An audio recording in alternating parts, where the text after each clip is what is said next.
Hello, I'm Freema Gottlieb.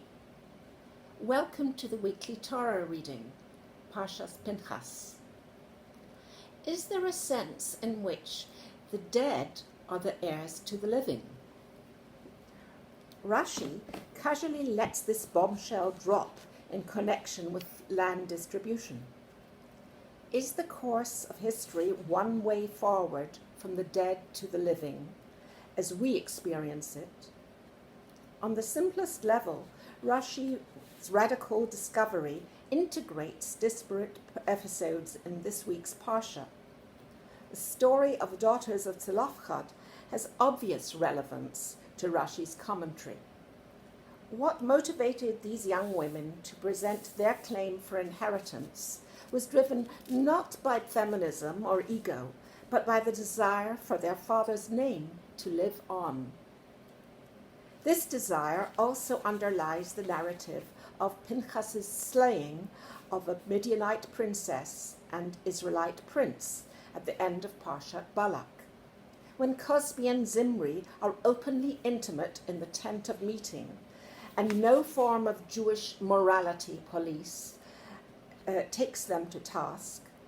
Pinchas rushes in and scores them both on his spear, displaying them before the entire camp in their final paroxysms.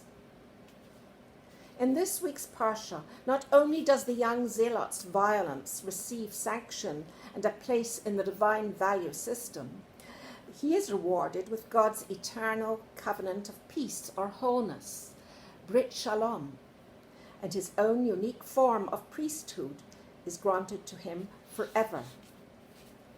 Since the traditional hallmark of a priest is kindness, Pinchas's reward seems counterintuitive. But when balancing the extremes, it makes sense. Pinchas has turned aside my anger against the children of Israel, because he has been zealous for my sake in their midst. I myself need not consume them out of jealousy. By targeting the main culprits, Pinchas has caused the plague to subside. Young Pinchas's violent intervention was a total positive, even compassionate. The Mei HaShaloach, however, thinks differently. If the lovers were liable, why did Moshe not take action? Why did many of Israel's elders consider Pinchas and not Zimri the guilty party? To save his young champion from the consequences of a capital offense, God himself rushes to Pinchas's defense on the grounds of the purity of his intent and his extreme youth. Traditionally, he was just short of bar mitzvah, and therefore not liable. Fanatic, son of a fanatic, young and rash, a Canaanite, acting for God and out of love for his people. For Israel is a child, and I love him, from Hosea. There is a Kabbalistic tradition that Cosby and Zimri were soulmates from before the creation. As such, they had no say in their union. Since they had no free choice, they had no guilt. Rather than rewarding Pinchas's lack of maturity or shleimut, then, God imposes a penance on the young man that is meant to teach him forbearance, a lesson to be learned over many lifetimes. He is sentenced to return to life in a whole cycle of rebirths. The Zohar tells us that not only was Pinchas prepared to give up his life for Israel, but that he actually died. His soul left him and returned only when reinforced with a double spiritual shot, composed of the twin souls of Nadav and Avihu, the two elder sons of Aaron, who died when offering strange fire in the tent of meeting.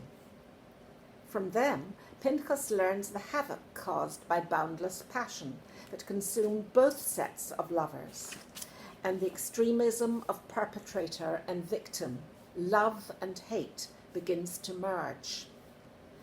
But Pinchas's chief reincarnation comes in the form of Elijah, Eliyahu Hanavi, whose main element, like Nadav and Avihu, starts off as fire. While in the biblical narrative, the Eliyahu archetype manifests a strong strain of fanaticism, he mellows with each reincarnation. By Talmudic times, he begins to stand for positive human relationships. He shows up in many guises, as an old man, an Arab, a horseman, a Roman official, and even as a zona, a prostitute. He helps the poor, brings together husband and wife, even develops a sense of humor. There's a Talmudic story that a rabbi once approached Eliyahu Hanavi in the marketplace and asked who in the crowd would merit to enter paradise. Eliyahu pointed to two clowns who cheered people up and brought them closer together. Baba Kama says that when Eliyahu comes to town, the dogs roll on their backs and begin to play. Throughout his many appearances, Elijah retains his initial fire. Associated with fire and light, he participates in the Havdalah ceremony that marks the end of Shabbat and separates light from darkness.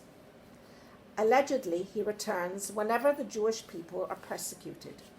He was seen in the death camps. He went into the crematoria. Himself childless, he has become the guest of honor at every Brit, every circumcision. That is why his benign presence is invoked and a special chair of honor is set aside for him at the initiation ceremony of every male Jewish child into the covenant. A harbinger of Mashiach, he is also a living demonstration of personal redemption. The type of integration he effects reconciles the seeming contradictions of life. For when God gave Pinchas the priesthood, he said, "Behold, I give you my covenant of wholeness."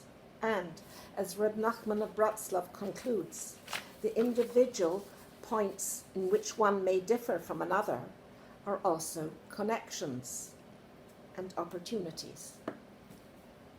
Shabbat Shalom.